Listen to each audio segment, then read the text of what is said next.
Assalamualaikum and very good afternoon all Nacoss 5 participants. Due to the outbreak of COVID-19, I was asked by the organizer to deliver my keynote address via online. So my keynote address entitled Psychoeducational and Psychosocial Support System in Preparation for the Fourth Industrial Revolution Era. So let me start off by sharing with you guys about the first, second, and third industrial revolution era before we talk about the fourth industrial revolution era. So, ladies and gentlemen, the first industrial revolution took place at the end of 18th century, whereby the steam-based machines were developed during that time and used extensively in the industrial activities.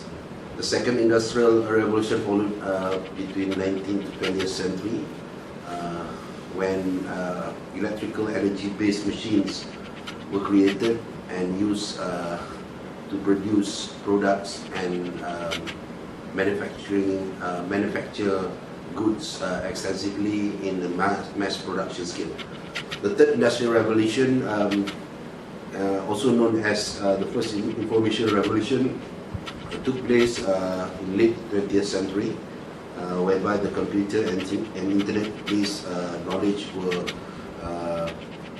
the foundation of most industrial activities during that time.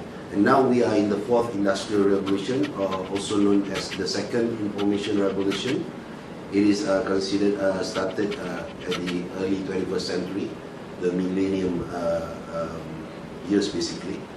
So by definition, ladies and gentlemen, the fourth industrial revolution, also known as 4IR, is defined as a fusion of technologies that is blurring the lines between the physical, digital, and biological spheres. Meaning to say, in this era, we are going far beyond the normal computer and internet things and internet knowledge as compared to the first information era. 4IR is driven by exponential advancement in the following technologies basically. There are 12 technologies mentioned by the scholars. The first one is the 3D printing technology. The second one is advanced materials technology. The third one, automation and robotics technology. The fourth one, biotechnology. The fifth one is battery and energy storage technology. The fifth one is the sixth one is the blockchain and distributed ledger technology, followed by geoengineering technology, Internet of Things, supercomputing, artificial intelligence technology, space technologies, and last but not least, the augmented reality and virtual reality technology. So these are the 12 technologies that basically exponentially advanced during this fourth industrial revolution era. So, ladies and gentlemen, why it matters? Why fourth industrial revolution era matters to us nowadays? Scholars have indicated that there are three basic impacts of 4IR in our daily lives. The first one is economic impacts. During this era, we will see the expansion of trade, we will see the increase of standard of living, the massive employment and also unemployment, and so it becomes it affects our economic situation. The second impact is the political impact, whereby during this era we will see expansion of democracy, the new world order. We will see business people rise to power and everything. So the third impact that will of this era that will have a direct effect to our life is the societal impact. the growth of cities, the social challenges, the increased innovation, the increase of population. So because of these three vital impact of OIR in our daily lives, scholars say that in the future, this era will reset the playing field, any field. So for the purpose of this keynote address, I will focus on our basic, our educational field, because I'm in education. So basically for IR, in other words, we reset the conventional educational field. Whatever we have gone through in the past will be changing. So that's why the challenges of IR 4.0, in general, it will place technology at the forefront. Meaning to say, role of technology will be very important in this era. So in terms of education, scholars in this field said in preparation to this advancement or the whatever is going to happen in this era, we need to have supportive education. Our education system need to instill specific skills required for future generations in order for them to success in this era. So, ladies and gentlemen, because of that, when we're talking about education, there are two main stakeholders: the educators. Most of us, I believe, are educators, teachers, or lecturers. The second main stakeholders in education is the students or the learners population. So, why in preparation for OIR, both stakeholders need to be ready, because as I said just now, it will change what is happening in the past, and we have to be ready to change to a new paradigm in this era. So as educators, we need to prepare to deal with the younger generation of OIR era. So before I discuss on specifically on the psychoeducational and psychosocial support system in preparation for OIR, like what my keynote address title is, I'm going to share with you guys a little bit on human generation gap studies. Ladies and gentlemen, in general, scholars in human generation gap studies has classified the 20th century above generation into four specific categories. The first one, they call it silent generation. These are people who were born between 1928 and 1945. I believe this is our great-grandfather or grandfather generation. The second generation is baby boomers, people who were born between 1946, the year of 1946 to 1964. I believe these are our father's generation, or probably some of us are also in this category. They call it baby boomers. The third generation, I believe I fall into this category, and most of us, the educators, the lecturers, we were in this category. Generation X, people who were born between 1965 and 1980. And the final category in this human generation category is called millennial generation, born between 1981 and 2000. So, to be more specific, the millennial generation, ladies and gentlemen, the scholars, the educational experts classified it into another three subcategories. People who were born between 1981 to 1995, they call it Generation Y. 1996 to 2012, they call it Generation Z. And the final category, who were born after 2013, now they call it Generation Alpha. So ladies and gentlemen, in terms of education, Why we need to understand this? Because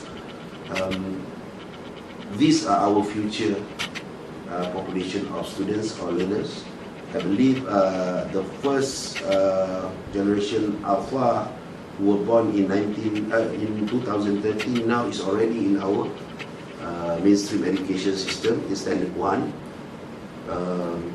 2014, 2015, they were now in preschool or kindergarten.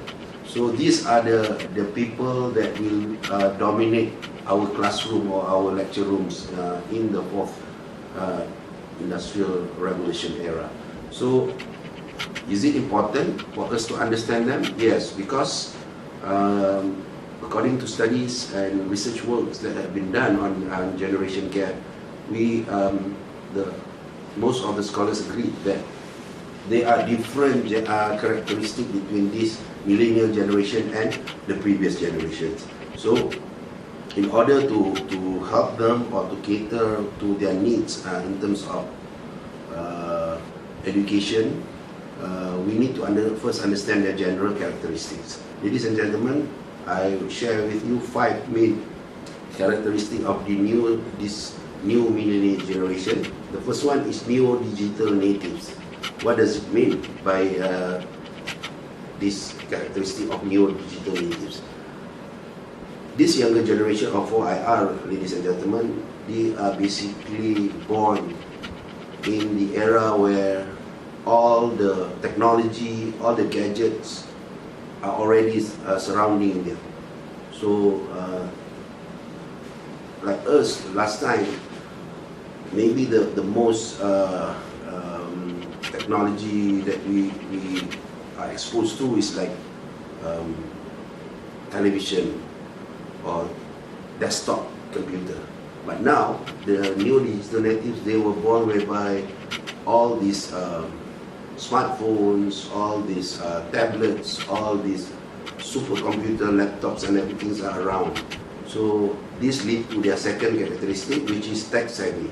Meaning to say, this future generation of 4IR, they adopt technology faster.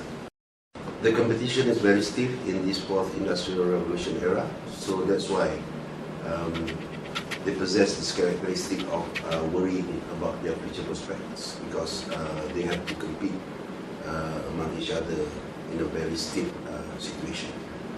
After understanding all these general characteristics, ladies and gentlemen, I would like to share these learning characteristics of this future generation of 4IR learners. In education, we always talk about teaching and learning process. So let's understand how this future generation of 4IR characteristic during this teaching and learning process. First one, they take great pleasure in intellectual activity. They enjoy academic activities, intellectual discussion and everything. The second one, they have an eye for important details, meaning to say these younger generations of 4IR era, they always look into details during teaching and learning. The third characteristic, they have well-developed powers of synthesis, abstraction, and conceptualization. Meaning to say, they can easily get all, or understand all these abstract concepts and everything. The fourth learning characteristic of this future generation of 4IR, they have a large storehouse of information on a wide variety of topics. We can understand this scenario because, as you said just now, their general characteristic, they are new digital natives. They live in the era whereby all the gadgets and technological tools are already around. So basically, in teaching and learning process, before they enter classroom and lecture rooms, normally they have the capabilities of finding the information at their fingertips. They can use all sorts of search engines. They can use Wikipedia, Google, Yahoo, and so on and so forth. The fifth learning characteristic of this generation that we as teachers and educators need to understand is that they can work independently and concentrate in longer periods. So, ladies and gentlemen, with all these characteristics, will they make the teaching and learning process easier? Common sense, yes. However, scholars have indicated that with all these unique characteristics, the younger generations of 4IR also face possible problems in teaching and learning. What are they? The lists are quite long, so for the purpose of this keynote address, I will focus on four main characteristics that could lead to possible teaching and learning problems. The first one is acquires or retains information quickly, as we see just now. They can look for information on their own. They do it in a fast pace. So the possible problems that might occur is that they become impatient with others, impatient with the teachers, impatient with the peers, and also they dislike basic routines. That's why the conventional way of teaching that of most teachers and lecturers use, a chalk and talk method or simple PowerPoint presentation is not satisfying to this younger generation. The second characteristic, they enjoy problem solving, able to conceptualize, abstract and synthesize. This possibly could make them resist routine practice. To the extreme, they might question teaching procedures. That's why as teachers and educators of this younger generation of 4IR, we have to be more advanced in our teaching and learning methodology. We have to find new ways. We have to come up with innovative and creative things. We have to engage technology in our teaching methodology, so on and so forth. The third characteristic, they are creative. They like new ways of doing things. So the possible problems that might arise is that they may be seen as disruptive and out of step. I mean to say again, like just now, they might question teachers' teaching and learning methodology. They might even throwing out questions to challenge teachers and educators that can make teachers and educators who are not prepared to feel threatened by this generation. The fourth characteristic is the intense concentration, long attention span, and persistent in areas of interest. When they do this in classroom or lecture rooms, normally they will neglect duties of people during periods of focus. They resist interruption, and to some extreme situation, teachers or educators might perceive them as stubborn students. So, ladies and gentlemen, another dimension that we need to understand is the possible psychosocial emotional issues. According to studies, this younger generation might, or we could say, prone to problems or issues like perfectionism, stress and depression, relationship with adults and peers, and also other mental health issues like anxiety, substance abuse, or even suicidal ideation or tendency. In Malaysia, a morbidity and mental health studies in 2015 has indicated that out of three, there is 1 out of 3 young adolescents in Malaysia who have some mental issues, as what I explained before, and these are young adolescents are basically the millennial generations that are going to be in our classrooms sooner or later. So, ladies and gentlemen, with all this sharing that I have discussed in these past few minutes, I am as the human scientists, the counselors and psychologists, believe that in order to face the challenge of 4IR in terms of education, we need to have a supportive mechanism, support system in our educational settings, starting from schools up to the higher education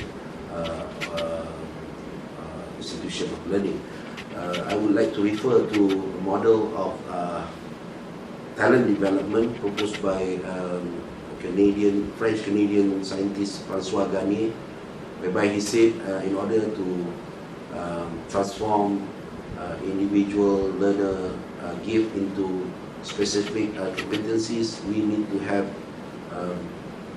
a variety of catalysts in the developmental process, which is the learning process.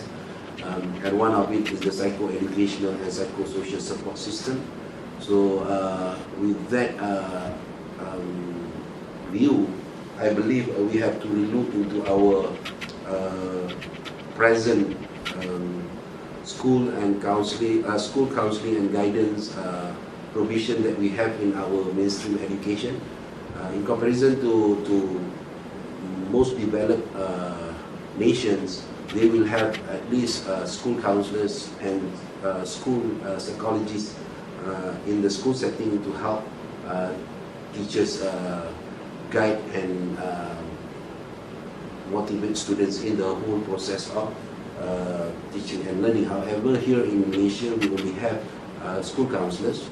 And one more thing that I find out in my research works and my studies is that the counseling provision at school is done here in Malaysia based on the principle of one size fits all, meaning to say the learners' diversity, the uniqueness of the students is not being considered when we are providing the services. This is very alarming in the case of younger generation of 4IR era. Like I said just now, they possess unique characteristics. They have different and unique possible issues or problems. So that, in my point of view, we need to embark into a new, differentiated and specialized counseling provision in order to help them, whereby it should be focused on psychosocial support in career and academic guidance. They should be tailored to the need of a particular or specific needs of the students.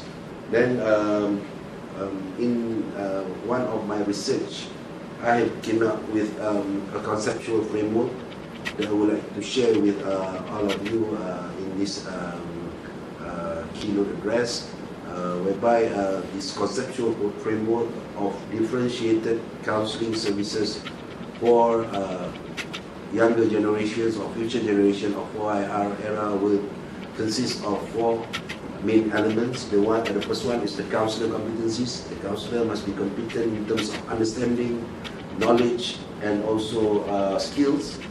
The second component is client uniqueness. We have to understand our future generations, specifically their personality traits, their psychosocial emotional issues, like what I shared before. The third component of this conceptual framework is the environmental support, whereby as conventional way of doing it, counseling need to be done in therapeutic environment with sufficient resources and support from the whole stakeholders in the industry of education. The fourth element is the different approaches in terms of helping this future generation of 4IR era in terms of psychoeducational and psychosocial support. We need to embark on the different approaches from the conventional way. The counselors need to think creatively, focus on effective orientation of the clients. We need to engage in probably face-to-face platform plus some innovative ways of doing it, probably with the induction of technological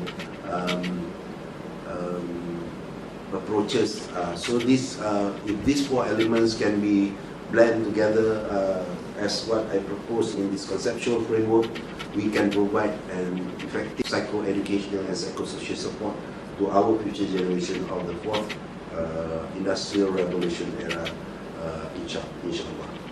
So, in conclusion, ladies and gentlemen, in education, what I have been addressed in this keynote speech is that the importance of supporting our future generation as educators. We need to understand their unique needs, and in terms of providing services to support them at school, the stakeholders probably in our case, the policymakers and at the ministerial level have to relook into our current framework so that we could ensure that whatever we provide in terms of counseling and guidance services at school level and in higher education learning institution way forward to